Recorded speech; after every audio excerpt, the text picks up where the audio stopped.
This video is not for kids. This video may contain suggestive themes, graphic images, and triggering topics. Anything said within this video is for strict research purposes only. This channel nor this video condones any harassment or illegal activities from any reaction you may have from this content.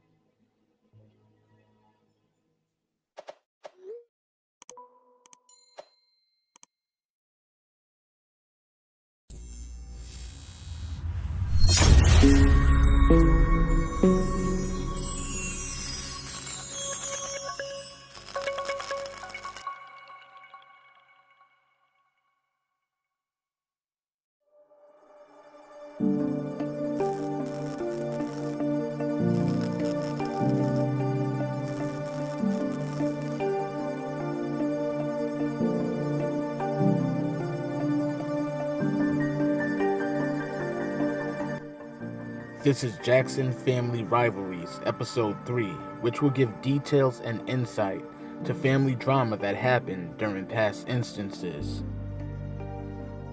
Now in this episode, I will tread very lightly on how I explain the ordeal that almost ended the marriage of the matriarch and patriarch of the Jackson family. Now, as Jackson fans in general, there would be no Jackson 5, no Michael, no Janet, or no 3T either without Katherine and Joe Jackson sharing their family with the world of entertainment. This all began during the year 1973 when Joseph Jackson would begin an affair outside of his marriage to Katherine with several women that included a Motown receptionist. Katherine would find out about his indiscretions and would head to the Los Angeles County Clerk's office to file for divorce on March 9, 1973. She would decide to drop the divorce after heavy convincing from Joe that the affair she found out about was nothing, and he assured her that she had nothing to worry about. Not only that, Katherine was also advised by her elders at the Jehovah's Witness Kingdom Hall that in their faith, divorce is not an option, and that a divorce could only happen under certain stipulations. Of course, Joseph was not telling the truth to Katherine. He had a side relationship with his then-girlfriend Cheryl Terrell that would lead to her becoming pregnant in December 1973. The pregnancy of Cheryl Terrell would be kept a secret from Katherine, as Joe would keep it to himself until Katherine would find out in the year of 1982.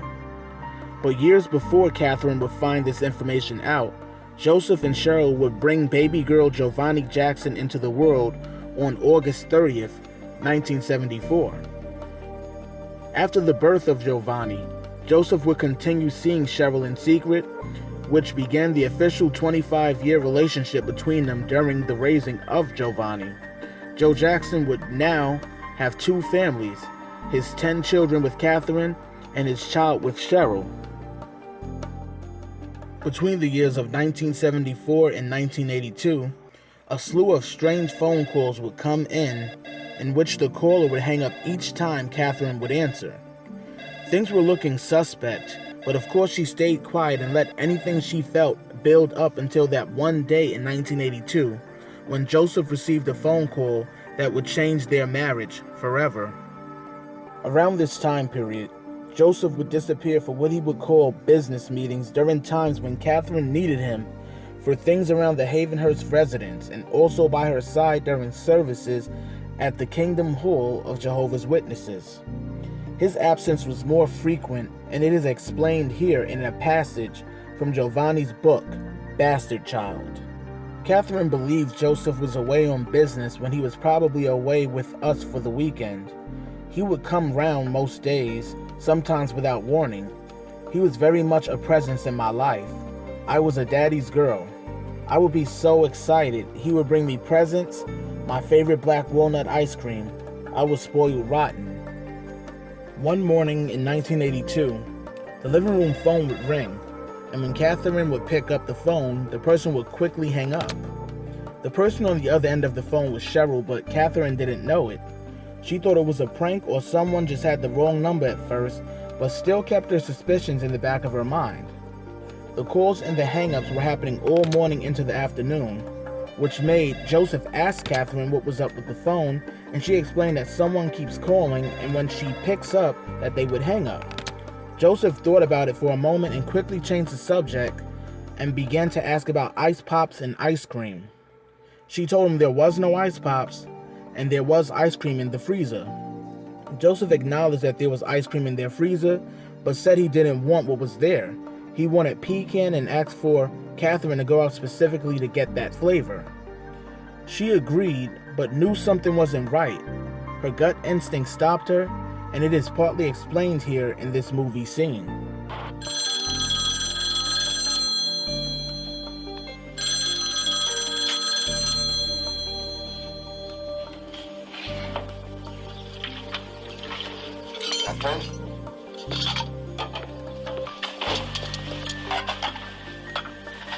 Yeah.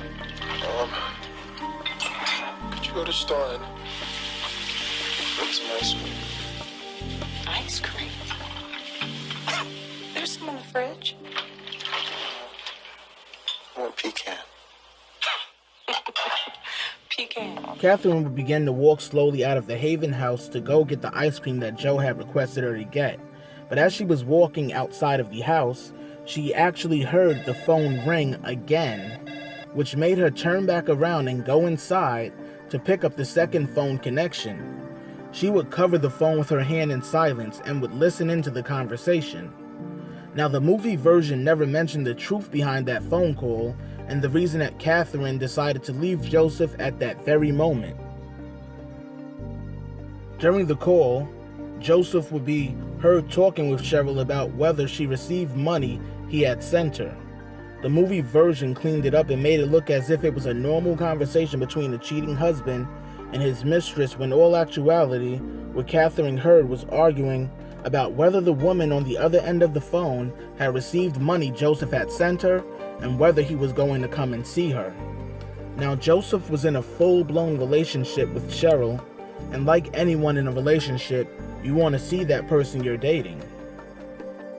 So the whole slew of empty phone calls and hang-ups were from Joseph's then-secret girlfriend, Cheryl.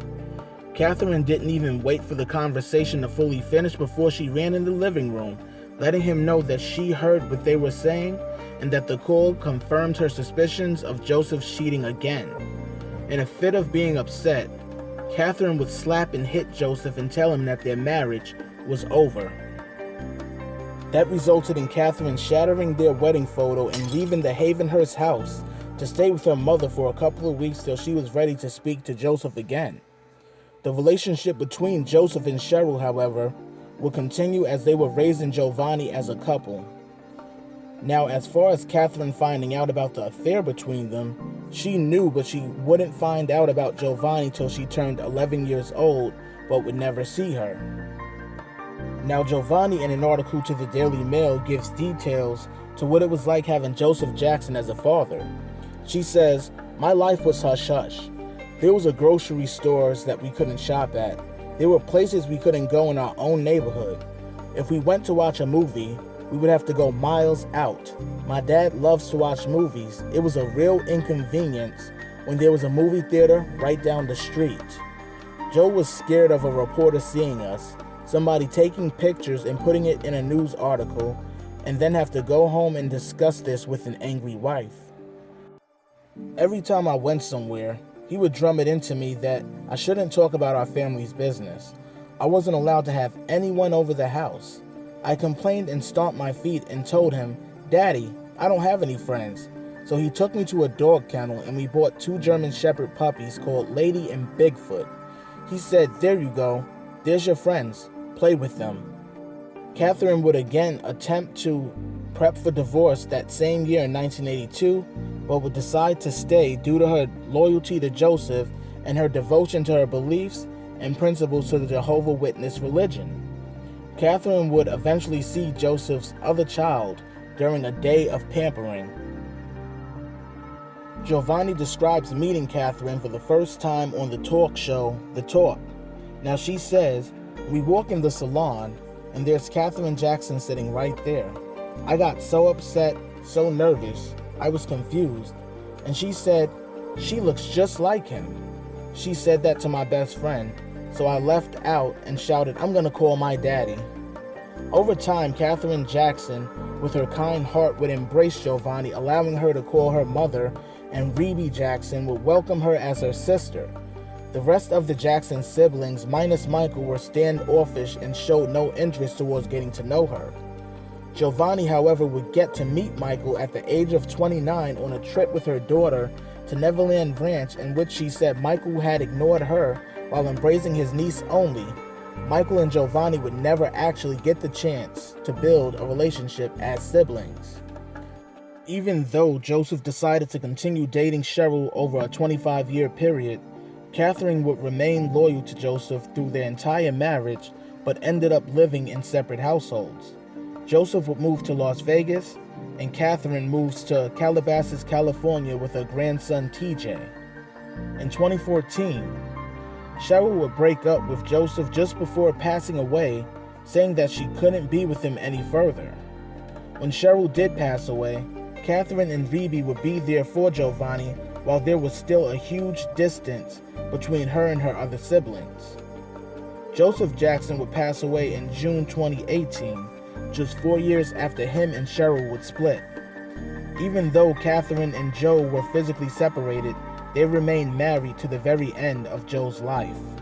Katherine, on the other hand, focused on her role as an author, a devout mother and wife, grandmother, advocate of her family, and defender of her family, especially for her son Michael. Katherine would become guardian to her son Michael's children after his death in 2009. She is currently 90 years old and living with her eldest daughter, Rebe. As for Giovanni, Joe's other child, she would become a mother and an author. Her daughter is Yasmin Jackson, and she would write a tell-all book called Bastard Child that was released in February 2018. The details included stories about her mother and Joseph's relationship, her relationship with her father, as well as issues of not feeling accepted by her siblings, with some stories that were too disrespectful to even mention in this video. In 2020, Giovanni had to nurse her daughter Yasmin back to health after a vicious attempt on her life. The situation helped mend some of the issues with the siblings, but the issues are still there. Here's my final thoughts on this whole entanglement.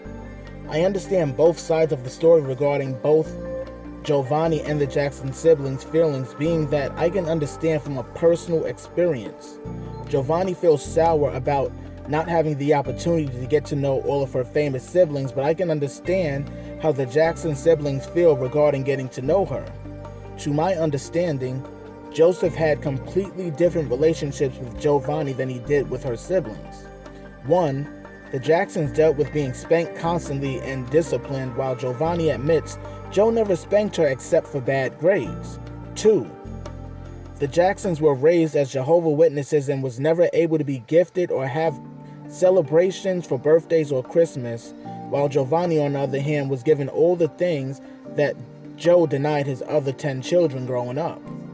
3.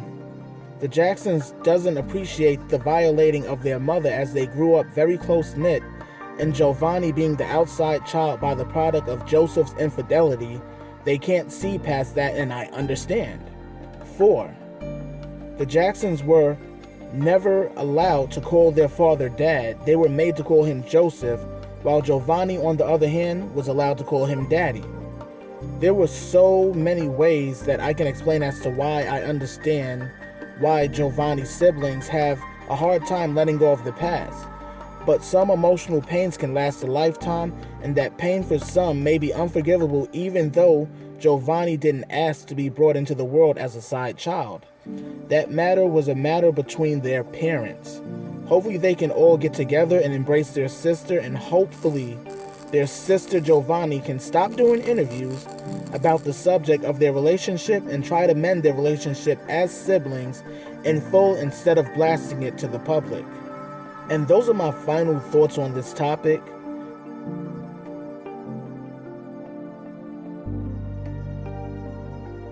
Much love to everyone who tuned into this video. Please follow me on social media at the links on the screen. Also, drop a like on this video and hit subscribe with that notification bell active so you can be alerted to new video releases. Take care, my people, and I will see you next time.